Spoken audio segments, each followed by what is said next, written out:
Joining me on the line right now is our Eagles insider from 97.3 ESPN.com, John McMullen. Also covers the NFL for today's Pigskin, and he also used to cover the Vikings. So, John, I don't think there's a better person for me to talk to about this whole trade than you. Well, thanks, Josh. I don't know about that, but it certainly is a blockbuster. And I have to admit, if you aren't giving the Executive of the Year award to Howie Roseman, you should be, because I chuckled back when the rumors started that Howie asked for 2 second-round picks from the Denver Broncos when when John Elway was interested in picking up Sam Bradford. I thought that price was ridiculous. So to take advantage of Minnesota, which is obviously a very desperate team after Teddy Bridgewater goes down with the knee injury in practice last week, to get a first-round pick and a conditional fourth that can move up to a 2 or 3, depending on how well the Vikings do. You can't do better than that, especially when you consider what Sam Bradford was for this team, and that was a lame duck. Carson Wentz was the future of this team. It's going to cost you a couple wins this year. I don't think there's any doubt about that, but the ceiling for this team was limited, even if they were able to compete in a very bad division, and I think they would have been. Really, long-term, what does that get you? It doesn't get you much. You're not any closer to the Super Bowl. So this is a home run of a trade for Howie Roseman. And, John, I remember started hearing rumors early this week, and it was kind of like half-hearted, tongue-to-cheek rumors. Hey, what did the Vikings call the Eagles about Sam Bradford? And then I'm at the gym last night around 10 o'clock, and I start seeing stuff come across Twitter. Vikings called Eagles. And I'm like, really? Like, is this real? And then about 20 minutes before the trade went down, I saw things popping up. Eagles, Vikings in the middle of negotiations. This seems like this is something that didn't just happen, one phone call, boom. It seems like this is something that Howie negotiated with the Vikings over a period of 24 hours. No, yeah. I mean, when you're in Minnesota, you have to do your due diligence. So it's no surprise to me that they called, because they're in a bad situation. They were set to go into the season with Sean Hill as the starting quarterback. So they not only called Philadelphia, they called Tampa Bay about Mike Glennon. They called everybody, anybody who could possibly be available. Rick Spielman was on the phone. And from their perspective, they're in a different situation than the Eagles, and they considered themselves a legitimate contender with Teddy Bridgewater. That obviously is taken off the table when he goes down, and it's a team that wants to win now. And if you look at the available options from their perspective, Sam probably was the best, but that doesn't change the fact that he's not a top-tier quarterback, and you shouldn't be giving away a first-round pick for him. So I understand it, but it still smacks of desperation. And I think it'll end up being the death knell of Rick Spielman in Minnesota. I really think this will be the move that sort of speeds up his exit. Everyone jokes in the NFL, not jokes, but the sad reality is if you're a coach or a general manager, you're hired to be fired. Eventually, you're going. And I think Rick Spielman speeded up that process today. John, I think that if Sam Bradford's going to go anywhere, I think Norv Turner is the kind of coordinator who can do something with him and still have a pretty good offense. Because the one thing Bradford does do better than Bridgewater is throw the ball deep. And they do have a couple guys who can run it deep. Well, they do. I mean, there's a much better supporting cast in Minnesota. So the arguments that Sam never had this, never had that, they're finally out the window because he can't complain. Obviously, he's got the best running back in football.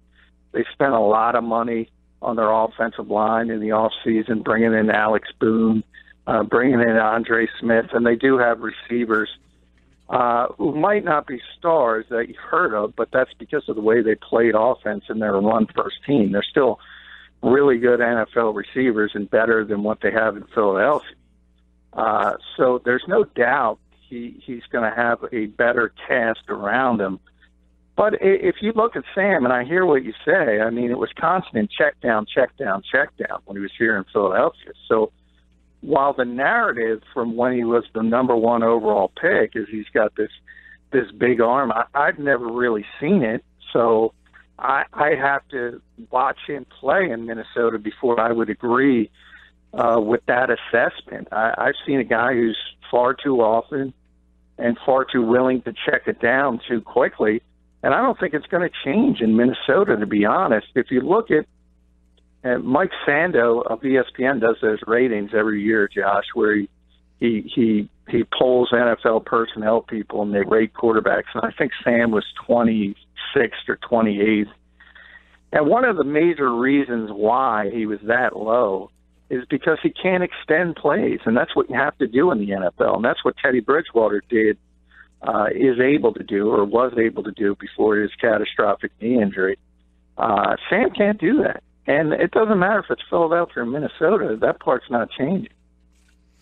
John, let's go back to the Eagles here. It looks like the reports are coming out that if healthy, Carson Wentz will start week 1, obviously being if he's healthy because of that rib and situation. So, what are your sources telling you about if Carson Wentz will start week 1? Well, it doesn't surprise me if that's the way the Eagles are going to go. You might as well fast forward it. Chase Daniel's coming off a poor performance in week 4. It's a tough sell to the fan base. I will say I think it's a mistake if the Eagles do that. You're talking about not only a rookie quarterback, but a rookie quarterback coming off 2 broken ribs who hasn't been able to get his reps in the preseason. So I think you're setting him up for failure if you throw him out there week 1 against the Cleveland Browns, even if he is deemed healthy. So I don't like that decision if that's the way they're going. I think Cleveland is a team you should be able to beat at home with Chase Daniel. It might be tougher than it looked on paper if Sam was still here. But even if you buy that extra week for Carson Wentz and then say, okay, from that point, we'll have 2 full weeks of practice, then we're going to go to the rookie. I would buy that, and I would be satisfied with that a little bit more. I think to speed him up and get him out there after missing so much time with the ribs, I think that's a mistake. Looking ahead to the Eagles season, John, obviously Bradford not there changes the dynamic of what we think they can or can't do this year. But I would assess, John, that whether Carson Wentz starts week 1, week 5, or whatever it may be, that this is the right direction to go in because you invested all these picks in getting him. And we've seen rookie quarterbacks before. They need a couple of years to get up and running anyway.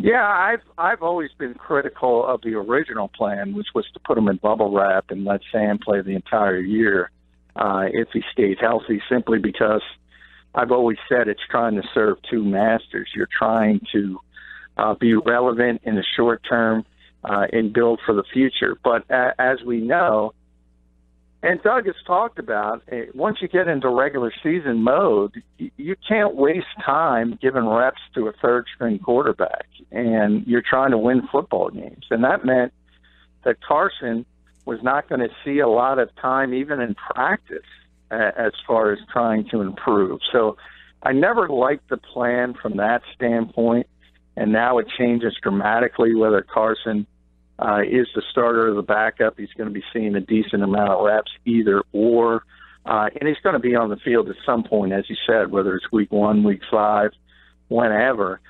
He's going to be the starting quarterback of this team, and I do think that's a better long-term plan. But I think people forget originally. Remember, the Eagles and Howie Roseman, the timing of this, they had no idea they were going to be able to trade up and get Carson Wentz when they signed Sam Bradford to the 2-year, what essentially was an extension. They had no idea they could get up from number 13 to number 8 and then to number 2. So the people who criticized that, I wasn't on board with, because you needed somebody to play the position, and they had no idea they were going to be able to get Wentz. It just worked out beautifully for them because of the desperation of a team that lost a starting quarterback. All of a sudden, as I wrote at 973ESPN.com, the goal is to sell high. And that's exactly what Howie did. He sold as high as it was going to get. It was never going to get any higher. And that's why it was a prudent decision. John, how does this affect what the Eagles do with the 53-man roster? Because obviously now they only have two guys. The assumption was they were going to cut McLeod, Bethel, Thompson. So the first question is, what do they do with the third string quarterback position? And then how could this potentially affect the overall 53-man roster? Well, it's obviously, in fact, they already informed McLeod, Bethel, Thompson before the trade that he was going to be cut. But that's not a real concern because he passed through waivers, and if you want to bring him back, you certainly can if you want a third guy for the roster. Other than that, they'll look at the waiver wire, but I think they're going to do that as a whole anyway. We've already put together, they're cutting both Mike Tavares or Quentin Goss, so that means there's only going to be 5 linebackers on this 53-man roster as we start. But again, they're going to look at the waiver wire. I think they're going to bring somebody in to fortify that position that can play special teams from another organization. So there's still a lot of moving parts, and Eric Rowe is on the trading block as well. And as we know, never say never when it comes to Howie Roseman, because he's been working magic in a sport where you generally don't see these trades. And think about what he's been able to do in moving not only Sam Bradford, but go back to Kiko Alonso and Byron Maxwell. You just don't see this stuff in the NFL. John McMullen on 97.3 ESPN.com. Eagles Insider also covers the NFL for today's Pigskin. John, one more before I let you go, and I appreciate you coming on short notice. Now the Eagles have a first-round pick next year. The NFL draft is there, and we kind of already figured Howie Roseman could maybe finagle a way to get a first-round pick next year. But talk about this conditional 2018 pick that the Eagles are getting from the Vikings. Yeah, it's conditional on how far the Vikings go. So if they win the Super Bowl, it would go up to a second-round pick. It could be a third-round pick, or it could be a fourth-round pick if they're just an average team, or Sam gets hurt again or something of that nature happens. But it's just another fail-safe in there.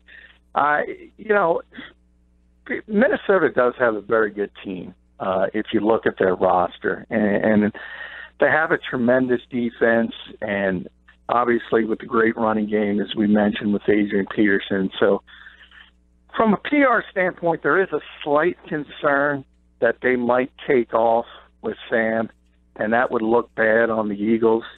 But people have to realize the difference in situations. And the Eagles were not they did not have the same type of roster to have that ceiling as a team. So to get that conditional aspect of for the second pick only helps a little bit more. I think, if the Vikings do catch lightning in a bottle and somehow win the Super Bowl, which I don't think is going to happen, but let's play along.